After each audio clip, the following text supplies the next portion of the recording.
नमस्कार मित्रों, आज हम लोग बात करेंगे महात्मा गांधी पर पहला सवाल। महात्मा गांधी हमारे देश के राष्ट्रपिता तो हैं ही, वह आपके सिलेबस में भी एक महत्वपूर्ण हिस्सा है। किसी कोई भी परीक्षा भारत में जो होती है उसमें महात्मा गांधी का होना लगभग अनिवार्य है। तो महात्मा गांधी के बारे में बहुत सी बातें की जा सकती है।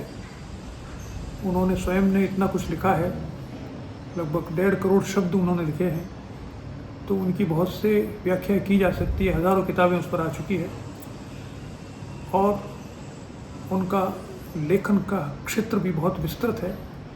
उन्होंने जो भी विषय जिसके बारे में हम सोच सकते हैं उन सब के बारे में लिखा है, जो एक साधारण व्यक्ति भी जिसके बारे में अपनी कुछ न कुछ समझ रखता हो, जैसे कि हमको शुद्ध आहार क्या लेना चाहिए, बीमार होने पर हम क्या करें, हमें कोई समस्या का सामना करना पड़े तो उसका समाधान कैसे करें, हम निर्णय कैसे लें, यानी व्यक्तिगत स्तर से लेकर राष्ट्र के स्तर तक कि देश को आज़ादी के लिए हमें क्या करना चाहिए, सब पर उन्होंने अपने विचार व्यक्त किए हैं।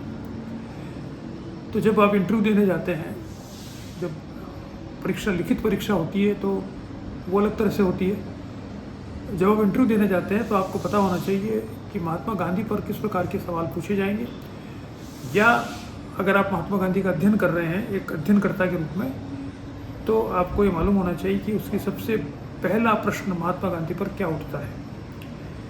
मैंने बहुत से वीडियो बनाए हैं अलग अलग राजनीतिक विचारकों के बारे में, और उसमें इस बात को स्पष्ट किया है कि किसी भी विचारक के बारे में पहला प्रश्न कैसे उठता है।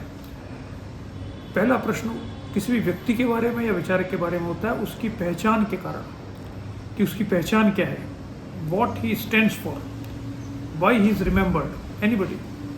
प्लेटो की पहचान क्या है, अरस्तु की पहचान क्या है, कार्ल मार्क्स की पहचान क्या है, जॉन रॉल्स की पहचान क्या है। यानी वो नाम आते ही हम उसके बारे में क्या सोचते हैं, हम उसके बारे में क्या जानना चाहते हैं। उसी तरह से जब हम महात्मा गांधी की बात करते हैं तो महात्मा गांधी की जो देन है, जिसके कारण से उनको पहचाना जाता है सबसे पहले, वो है उनकी सत्याग्रह की अवधारणा। सत्याग्रह की अवधारणा का अर्थ है, साधारण शब्दों में हम देखें तो, कि राजनीति में जो विरोध होता है राज्य सत्ता का, उस विरोध को अहिंसात्मक तरीके से कैसे किया जाए। इसको दूसरे अर्थों में या दूसरे शब्दों में कह सकते हैं, राजनीति में अहिंसा का प्रवेश, अहिंसा का उपयोग। गांधी से पहले अहिंसा केवल धार्मिक और आध्यात्मिक क्षेत्र तक सीमित थी। हमारे भारतीय प्राचीन ग्रंथों में इसके बारे में लिखा गया है कि यह जो 5 मूलभूत सद्गुण होने चाहिए व्यक्ति में, उनमें से एक अहिंसा है, सत्य, अहिंसा, अचौरी वगैरह। तो वो चाहे आप योग की बात करें, चाहे जैन धर्म की बात करें, बुद्ध धर्म की बात करें, या इवन महाभारत की बात करें, तो उसमें भी कहा गया अहिंसा परमो धर्म। तो अहिंसा को आध्यात्मिक और धार्मिक क्षेत्र में सबसे महत्वपूर्ण सद्गुणों में से एक माना गया है।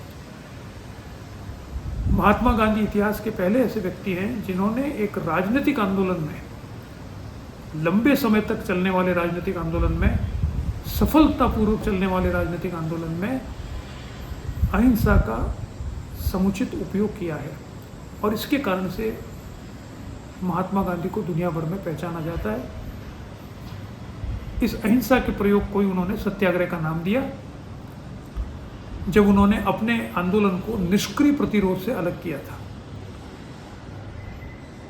तो ये महात्मा गांधी पर पहला प्रश्न है कि सत्याग्रह क्या है, या सत्याग्रह का उपयोग उन्होंने कब किया, क्यों किया। सत्याग्रह शब्द का प्रयोग सबसे पहले गांधी ने 1906 9 सितंबर 1906 को किया था। आप जानते हैं 9 सितंबर एक दूसरे कारण से भी आजकल विख्यात है, 9/11 जो घटना हुई थी अमेरिका में आतंकवाद की। उससे बहुत साल पहले 1906 में गांधी ने पहला आंदोलन आरंभ किया था, बड़ा आंदोलन दक्षिण अफ्रीका में अंग्रेज़ों की सरकार या जो दक्षिण अफ्रीकी सरकार थी उसके विरुद्ध, और उसमें उन्होंने अपने आंदोलन को निष्क्रिय प्रतिरोध का नाम दिया। जब एक अंग्रेज ने, जब वो आंदोलन कर रहे थे तो उन्होंने, अंग्रेज ने कहा कि भाई ये तो आप लग रहा है कि निष्क्रिय प्रतिरोध आरंभ कर रहे हो यहाँ पर। तो गांधी को लगा कि नहीं, निष्क्रिय, इट इज़ नॉट निष्क्रिय, पैसिव नहीं है, इट इज़ एक्टिव। ये निष्क्रिय नहीं है, सक्रिय प्रतिरोध है।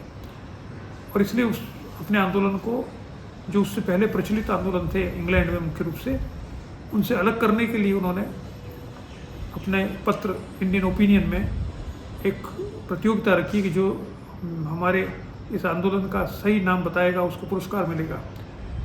और जब मगन लाल गांधी ने सदाग्रह शब्द सुझाया था, गांधी जी को पसंद आया, उसको उन्होंने परिवर्तित करके सत्याग्रह नाम दिया कि हम जो भी आंदोलन करेंगे वो सत्य के लिए आग्रह है। और तभी उनका ये सिद्धांत सामने आया, सत्य और अहिंसा दोनों एक दूसरे से जुड़े हुए अवधारणाएं हैं। सत्य साध्य है और अहिंसा साधन है, और दोनों एक दूसरे से जुड़े हुए हैं। अगर आप अहिंसक रहोगे तो सत्य तक पहुंचोगे, और अगर आप सत्य को प्राप्त करना चाहते हो तो आपको धीरे धीरे स्वयं ही अहिंसक बन जाओगे। तो सत्याग्रह सत्य के लिए किया गया आग्रह है, जो पूर्णतः अहिंसात्मक है। बाद में उन्होंने इसको विस्तार दिया सत्याग्रह को, और उसमें बहुत सी चीज़ें, जो उन्होंने सत्याग्रह का प्रयोग व्यवहार में किया, उसमें बहुत सी नई चीज़ें जुड़ती गई। सत्याग्रह के बहुत सारे प्रकार सामने आए, नॉन वायलेंस को कैसे कैसे काम में लिया जा सकता है। बाद में तो 1973 में gene sharp, American political scientist हैं, उन्होंने तो एक पुस्तक ही लिखी है, 198 methods of non violent action, किस अहिंसा का 198 तरीके से प्रयोग किया जा सकता है। गांधी ने तो करीब 8-10 तरीके ही बताए थे या प्रयोग लिए थे। तो उसमें जो गांधी ने प्रयोग में किए, पहले दक्षिण अफ्रीका में उन्होंने प्रयोग किए, फिर भारत में प्रयोग किए। दक्षिण अफ्रीका में उन्होंने 1906, 1908 और 1913 3 बड़े प्रयोग उन्होंने सत्याग्रह के किए थे। भारत में भी उन्होंने 3 बड़े प्रयोग किए थे, 1920 का असहयोग आंदोलन, 1930 का नमक सत्याग्रह या सिविल डिसोबीडियंस, और 1942 का भारत छोड़ो आंदोलन।